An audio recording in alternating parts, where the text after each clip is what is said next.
Puji syukur kita panjatkan ke zat Allah yang Maha Ghafur. Ya, di pagi ini Pak Gus akan menjelaskan tentang sholat di saat safar. Safar itu artinya adalah bepergian. Sebenarnya sejauh mana kita dibolehkan sholat jamak dan qasar.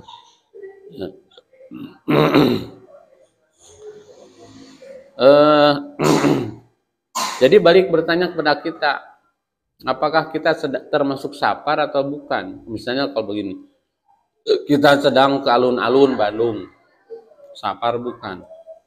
Nah, yang disebut safar itu tentu saja yang pantas lah, ke Garut, Cimahi gitulah minimal, ya.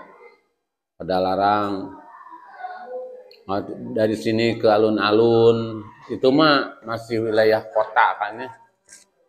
Nah pokoknya itulah, kalau kita udah termasuk kategori safar, bepergian jauh dan melelahkan tentunya ya, itu urusan lelah nomor 2 sebenarnya, bepergian. Disunahkan oleh Rasulullah sholat itu jamak.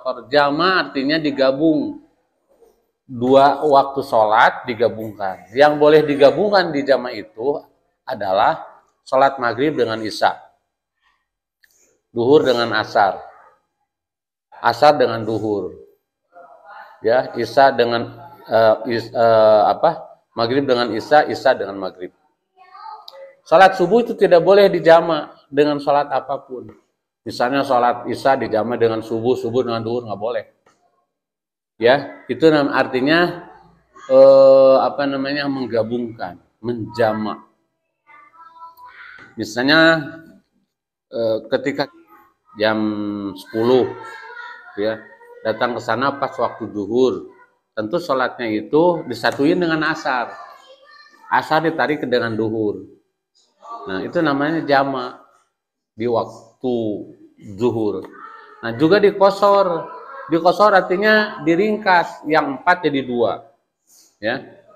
Yang namanya qashar itu yang 2 diringkas, yang 4 diringkas jadi 2. Yang 2 rakaat tidak bisa diringkas. Maghrib aja yang 3 nggak bisa diringkas, nggak bisa di qashar.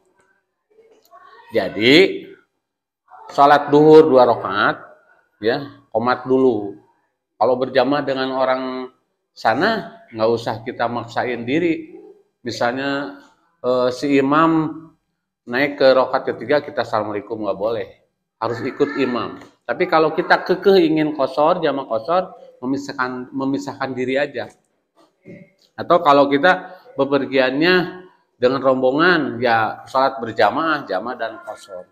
Jadi di waktu sholat duhur itu pertama qomat dulu, sholat 2 rakaat, salam, ya, langsung qomat lagi, udah qomat, sholat asar 2 rakaat, udah sholat asar 2 rakaat, nah baru zikir, ya, biasa sebagaimana biasa. Jadi di saat waktu asar kita udah bayar kepada Allah sholat asar itu. Ya.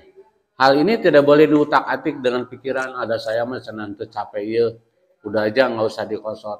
Yang namanya tam itu tidak lebih baik daripada sholat jamak qashar di saat safar. Karena Rasul sendiri yang memberikan contoh dan mensunahkan, ya. Dan tam itu artinya kan sholat tam itu sholat yang sempurna yang dilakukan di daerah sendiri, yaitu 4 rakaat dan tidak diqashar. Ya, seperti itu. Boleh juga nanti misalnya kita sholat duhurnya nanti aja waktu asar, karena pas kebetulan di waktu duhur itu sedang di kendaraan misalnya ya, atau apa, nanti aja waktu duhur kita sholat di waktu duhur, di waktu asar, namanya jamak tahir. Kalau tadi dia kan sholat di waktu duhur, jamak takdim, ditarik. Sholat asar ditarik ke waktu duhur. Kalau ditarik ke waktu asar, sholat duhur disebut jamak tahir. Jadi sholatnya nanti aja, ntar aja, pas waktu asar. Sholat apa dulu? Ya duhur dulu, 2 rakaat, qomat. Terus qomat lagi asar. Nah, seperti itu jamaah qashar itu. Nanti bisa berlaku juga untuk salat maghrib dengan isya. Cuman yang di qasharnya tentu saja cuman isya, maghribnya enggak. Misalnya ketika kita bepergian sedang berada di luar kota, sedang nyaba, sedang healing atau nah nanti pas kita maghrib sholat 3 rakaat berjamaah dengan rombongan. Udah sholat berjamaah 3 rakaat, jangan dulu zikir, qomat lagi. Udah qomat, sholat isya 2 rakaat di waktu maghrib.